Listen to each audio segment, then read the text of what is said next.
Hey everybody, welcome back to the channel. How are you doing today?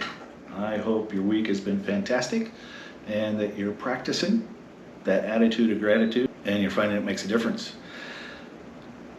I had a couple pointed questions this week, so I shifted what I was going to talk about, and this one's not going to be such a good feel-good one for you maybe, but a friend asked, what the heck do I feel about the Bible? What do I think about it now?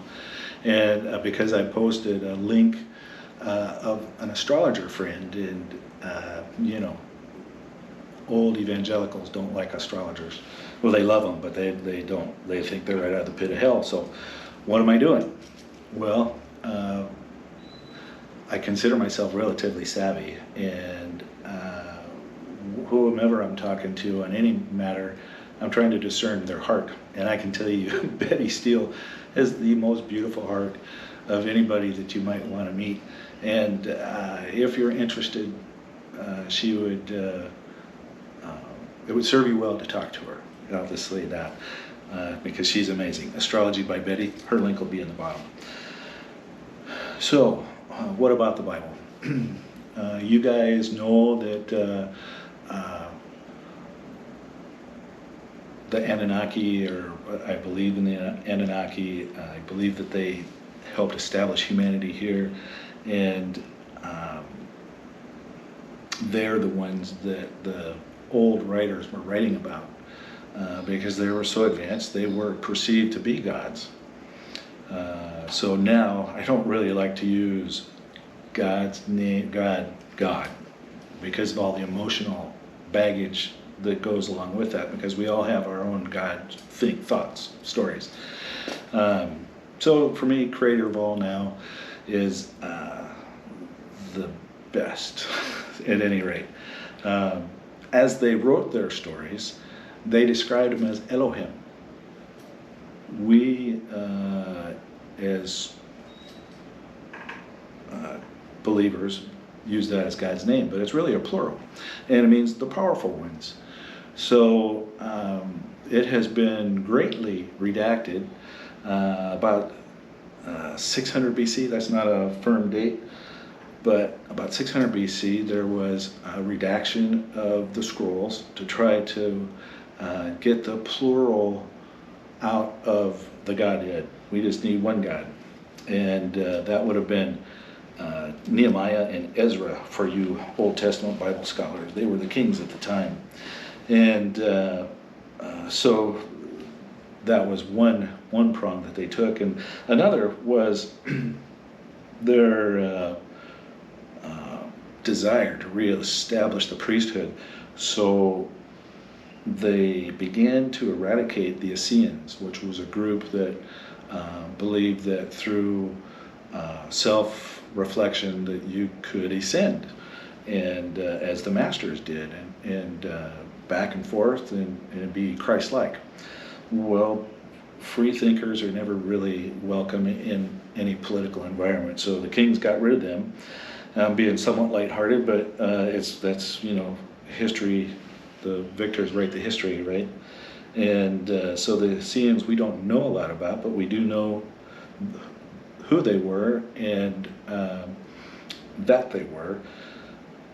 But the kings at the time needed to take control, so that's how the Old Testament came to be as we have it today. And even Joshua, when he's ripping on the mob, he says, are you going to follow the powerful ones from your ancestors' land, or are you going to follow the one true God, Yahweh? And of course he's talking about Enlil. And so it's from the beginning, religions that we know, I said it before that there's many all over the world, but really when you get to know the core foundation, often there's so much similarity, because I believe they all sprang out of what would have been Atlantean thought by Thoth, and a lot of that can be read through the Emerald Tablets, and I'll put a link to that in the bottom. Other great reads that are will be a challenge for you, but it's awesome. The Sumerian Kings list, the Epic of Gilgamesh, and the Atrahasis, all very important if you want to get a better feel of humanity's beginnings. And you say, wait, I've got the creation story. Well, this is a creation story that is very similar to what the Hebrews are talking about, but it's much, much, much, much, much, much older. And so possibly they borrowed a few stories and made it their own, which, I'm not surprised by that. I don't know. But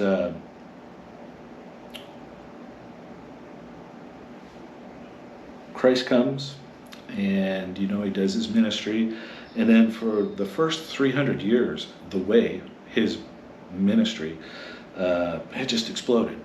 Rome was fading, the power Constantine was losing power, and he saw this whole group rising up with real power, spiritual power, and he really wanted to, like Nehemiah and Ezra, he wanted to contain this craziness in his mind and reestablish power. So he established, he had several campaigns that just annihilated some groups, but he also, most notably, started the Nicene Council. And it brought together 300 plus bishops. We think there were 318. We don't really know. And it wasn't until 381 that we finally had a New Testament. And Saint Germain in 400 AD actually wrote it out for the first time in Latin. So that was our New Testament. And its focus too was to have a singular God, and they also brought the Trinity into the picture for us. Chronologically, and that's in short how the books were put together. And so now I've studied it my whole life and have studied those that studied it. So I feel pretty well versed and have loved it my whole life. But there were always questions, chronologically. If you take the biblical history, it's 6,000 years. You could stretch it maybe to 7, but that's a stretch. And we have all these temples that we find all over the world, under the ocean, on land, that are much, much older than that. And it just brings a question mark up, doesn't it? So as you read these other books or other stories that people consider fables, Bible stories are considered fables too by some. So I encourage you to do a little research. If you're, however you're feeling about this, prove me wrong. But there's so much other evidence. The Bible is awesome to learn and grow from. It's very powerful and transforms lives. But there's so much other material that does as well, and you just have to test it and see. We're told to discern the spirits, right? See if it comes from God. If it comes from the Creator or if it doesn't. I always took great comfort when I was ministering that Balaam's donkey, he ended up giving the message. If he used a donkey, he could use me, and I think he could use any other person or trade or job to move your spirit closer to him. And that's the key, right? Discern the spirit and check it out. So if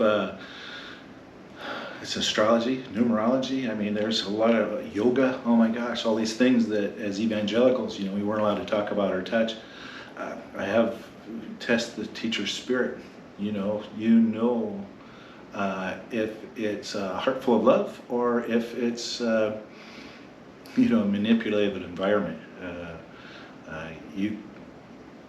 If you have a bit of spiritual sense, you can tell the difference between that idea of opposites, good or bad. So listen with your heart, listen well, and I just wish you the very, very best day. Goodbye.